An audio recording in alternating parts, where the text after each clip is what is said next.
Football, ये खूबसूरत खेल, ये खेल जो दिलों को जोड़ता है, सीमाओं को मिटाता है और एकता का प्रतीक बनता है। ये बस एक खेल से कहीं ज्यादा है। ये एक संस्कृति है, एक परंपरा है और एक जुनून है जो पीढ़ियों से चला आ रहा है। साउथ अमेरिका में ये जिंदगी जीने का तरीका है। यहाँ फुटबॉल सिर्फ एक खेल नहीं बल्कि एक धर्म है। हर गली, हर मोहल्ले में बच्चे फुटबॉल खेलते नजर आते हैं और एक सदी से भी ज्यादा समय से एक टूर्नामेंट ने पूरे महाद्वीप को मंत्रमुग्ध कर रखा है, द कोपा अमेरिका। ये टूर्नामेंट हर 4 साल में होता है और इसमें साउथ अमेरिका की सबसे बेहतरीन टीमें हिस्सा लेती हैं। ये बस कोई और फुटबॉल टूर्नामेंट नहीं है, ये एक महाकाव्य है, एक गाथा है जो हर बार नए नायकों और नई कहानियों को जन्म देती है। ये इतिहास के बारे में है, ये उन पलों के बारे में है जो समय के साथ अमर हो गए हैं। ये जुनून के बारे में है, वो जुनून जो खिलाड़ियों की आंखों में दिखता है और दर्शकों की चीखों में सुनाई देता है। ये राष्ट्रीय गौरव के बारे में है, जब एक टीम जीतती है तो पूरा देश गर्व से झूम उठता है। अपने शुरुआती दिनों के धूल भरे मैदानों से लेकर आज के स्टेडियमों के आधुनिक चमत्कारों तक द कोपा अमेरिका ने सब कुछ देखा है। ये टूर्नामेंट समय के साथ बदलता गया, लेकिन इसका मूल भाव वही रहा, फुटबॉल का शुद्ध प्रेम। महान खिलाड़ियों ने इसके मैदानों की शोभा बढ़ाई है। पेले, माराडोना, मेसी, ये नाम सिर्फ खिलाड़ी नहीं बल्कि किंवदंतियां हैं। इसके बैनर तले अविस्मरणीय पल सामने आए हैं। वो गोल, वो बचाव, वो जीत के क्षण जो हमेशा के लिए यादगार बन गए। मेरे साथ जुड़े और द कोपा अमेरिका के समृद्ध इतिहास में उतरे। फुटबॉल, जुनून और साउथ अमेरिका की स्थायी भावना की कहानी। ये कहानी है उन लोगों की जो फुटबॉल को अपने जीवन से भी ज्यादा प्यार करते हैं। साल था 1916। यह वह समय था जब दुनिया एक बड़े बदलाव के दौर से गुजर रही थी। दुनिया एक अलग ही जगह थी। तकनीक, समाज और खेल के क्षेत्र में नए नए प्रयोग हो रहे थे और साउथ अमेरिका में फुटबॉल इतिहास में एक नया अध्याय लिखा जाने वाला था। फुटबॉल का जुनून हर दिल में बस चुका था। अर्जेंटीना अपनी आजादी के 100 साल पूरे होने का जश्न मना रहा था। यह एक ऐतिहासिक क्षण था जिसे यादगार बनाने के लिए कुछ खास किया जाना था। इस अवसर को मनाने के लिए एक फुटबॉल टूर्नामेंट से बेहतर तरीका और क्या हो सकता है।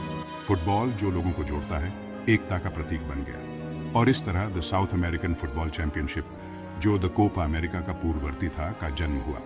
यह टूर्नामेंट केवल एक खेल आयोजन नहीं था बल्कि एक सांस्कृतिक उत्सव था।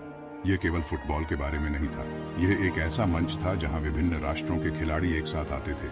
यह राष्ट्रों के एक साथ आने का मौका था, पुल बनाने का। यह एक ऐसा समय था जब खेल ने सीमाओं को पार कर दिया था, खेल के प्रति अपने साझा प्रेम का जश्न मनाने का। फुटबॉल ने लोगों को एकजुट किया, उन्हें एक दूसरे के करीब लाया। उरुग्वे, चिली, ब्राजील और अर्जेंटीना ने मैदान पर कदम रखा और अपने अपने देशों का प्रतिनिधित्व किया। एक ऐसे महान टूर्नामेंट में पहले प्रतियोगी बने जो आगे चलकर एक लीजेंड बन गया। ये टूर्नामेंट न केवल खिलाड़ियों के लिए बल्कि दर्शकों के लिए भी एक अविस्मरणीय अनुभव बन गया। दर्शकों की चीखें, खिलाड़ियों का उत्साह और मैदान पर हर गोल का जश्न, ये सब मिलकर एक अद्वितीय माहौल बनाते थे। और जब विजेता टीम ने ट्रॉफी उठाई तो वह क्षण इतिहास में दर्ज हो गया। यह केवल एक टूर्नामेंट नहीं था, यह एक युग की शुरुआत थी। द कोपा अमेरिका का यह पहला संस्करण फुटबॉल प्रेमियों के दिलों में हमेशा के लिए बस गया।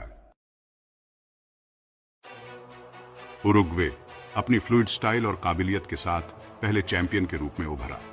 यह एक राजवंश की शुरुआत थी, लेकिन प्रतिद्वंदी उभर रहे थे। अर्जेंटीना खुद को साबित करने के लिए एक प्रचंड दृढ़ संकल्प से भरा हुआ अपनी एडी पर था।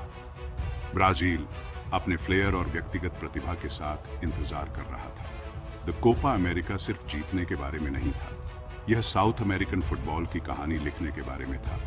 हर मैच डींग मारने के अधिकारों के लिए एक लड़ाई थी, हर गोल राष्ट्रीय गौरव का क्षण। शुरुआती वर्षों ने एक ऐसे टूर्नामेंट की नींव रखी जिसने आने वाली पीढ़ियों को मोहित कर लिया।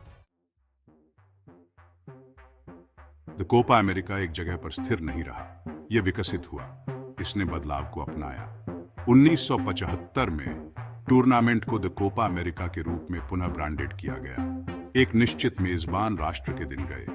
अब टूर्नामेंट घूमता रहेगा, जिससे हर देश को खेल के प्रति अपने जुनून को प्रदर्शित करने का मौका मिलेगा।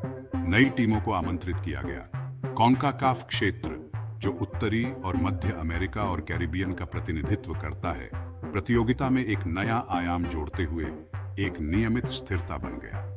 द कोपा अमेरिका अब केवल साउथ अमेरिका के बारे में नहीं था, यह फुटबॉल के माध्यम से अमेरिका को एकजुट करने के बारे में था। भाग 5, स्वर्णिम युग और दिग्गजों के मुकाबले। द कोपा अमेरिका ने जादू के अनगिनत पल देखे हैं, ऐसे पल जो किंवदंती बन गए हैं।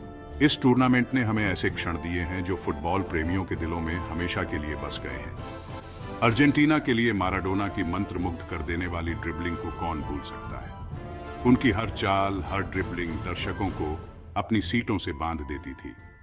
या ब्राजील के लिए रोनाल्डो का घातक फिनिशिंग। उनकी फिनिशिंग स्किल्स ने उन्हें फुटबॉल की दुनिया में एक अलग ही मुकाम पर पहुंचा दिया। ये ऐसे खिलाड़ी थे जिन्होंने महानता को फिर से परिभाषित किया, जिन्होंने मैचों को मास्टरपीस में बदल दिया। उनके खेल ने फुटबॉल को एक नई दिशा दी और आने वाली पीढ़ियों के लिए प्रेरणा का स्रोत बने। 1980 और 1990 का दशक टूर्नामेंट के लिए एक स्वर्णिम युग था। इस युग में फुटबॉल ने अपनी चरम सीमा को छुआ और हमें कई अविस्मरणीय पल दिए। अतुलनीय माराडोना के नेतृत्व में अर्जेंटीना ने 1951 में द कोपा अमेरिका खिताब के लिए अपनी लंबी प्रतीक्षा समाप्त की। यह जीत अर्जेंटीना के लिए एक ऐतिहासिक क्षण था, जिसने उनके फुटबॉल इतिहास में एक नया अध्याय जोड़ा। ब्राजील अपनी व्यक्तिगत प्रतिभा और सामरिक अनुशासन के मिश्रण के साथ 1997 और 1999 के संस्करणों पर हावी रहा। उनकी टीम वर्क और व्यक्तिगत कौशल ने उन्हें अजेय बना दिया और उन्होंने फुटबॉल की दुनिया में अपनी एक अलग पहचान बनाई। इन स्वर्णिम युगों के दौरान प्रशंसकों ने भी अपनी टीमों के साथ हर जीत और हार का जश्न मनाया। स्टेडियम में गूंजते जयकारे और झंडों की लहराती भीड़ ने इन मुकाबलों को और भी यादगार बना दिया। इन टूर्नामेंटों में किए गए गोल और बचाव भी उतने ही यादगार हैं। हर गोल, हर बचाव ने दर्शकों के दिलों में एक खास जगह बनाई और इन पलों को अमर कर दिया। खिलाड़ियों की जीत की खुशी और उनके जश्न के पल भी इन मुकाबलों का एक अहम हिस्सा रहे हैं। उनकी मेहनत और समर्पण ने उन्हें इन स्वर्णिम युगों का नायक बना दिया। भाग 6, चुनौतियों का सामना करना, प्रगति को अपनाना। द कोपा अमेरिका चुनौतियों के बिना नहीं रहा है। राजनीतिक उथल पुथल, आर्थिक अनिश्चितता और कभी-कभी होने वाले विवादों ने टूर्नामेंट के संकल्प का परीक्षण किया है। लेकिन इन सब के बावजूद द कोपा अमेरिका कायम रहा। इसने अनुकूलित किया है, इसने पार पाया है। टूर्नामेंट की भावना, प्रशंसकों का जुनून और खिलाड़ियों की प्रतिबद्धता कभी कम नहीं हुई। भाग 7, जुनून और एकता का जश्न। द कोपा अमेरिका सिर्फ एक फुटबॉल टूर्नामेंट से कहीं बढ़कर है। यह साउथ अमेरिकी संस्कृति का उत्सव है। यह रंग, संगीत और नृत्य का कार्निवल है। भीड़ की दहाड़ से लेकर सांबा की लय तक द कोपा अमेरिका इंद्रियों के लिए एक दावत है। यह एक अनुस्मारक है कि फुटबॉल में एकजुट करने, प्रेरित करने और स्थायी यादें बनाने की शक्ति है। भाग 8, एक वैश्विक मंच, द कोपा अमेरिका का बढ़ता प्रभाव। द कोपा अमेरिका अब केवल एक क्षेत्रीय टूर्नामेंट नहीं रह गया है, यह एक वैश्विक तमाशा है। दुनिया ने उस जुनून, कौशल और उत्साह पर ध्यान दिया है जो द कोपा अमेरिका दर्शाता है। प्रसारण सौदों ने दुनिया भर में लाखों घरों में टूर्नामेंट ला दिया है। वैश्विक सितारों ने द कोपा अमेरिका का उपयोग अपनी प्रतिभा दिखाने के लिए एक मंच के रूप में किया है। भाग 9, द कोपा अमेरिका का भविष्य, नवाचार और विस्तार। द कोपा अमेरिका अपनी प्रशंसा पर नहीं टिका है, यह भविष्य की ओर देख रहा है। टूर्नामेंट का और विस्तार करने, अन्य महाद्वीपों की टीमों को आमंत्रित करने की चर्चा है। नवाचार करने, नई तकनीकों को अपनाने और प्रशंसक अनुभव को बढ़ाने की इच्छा है। द कोपा अमेरिका का भविष्य उज्जवल है। यह एक ऐसा भविष्य है जो और भी अधिक उत्साह, अधिक जुनून और अधिक अविस्मरणीय क्षणों के वादे से भरा है। भाग 10, प्रतिभा की विरासत। द कोपा अमेरिका फुटबॉल की स्थायी शक्ति का प्रमाण है। यह एक ऐसा टूर्नामेंट है जिसने पीढ़ियों के दिलों और दिमागों पर कब्जा कर लिया है।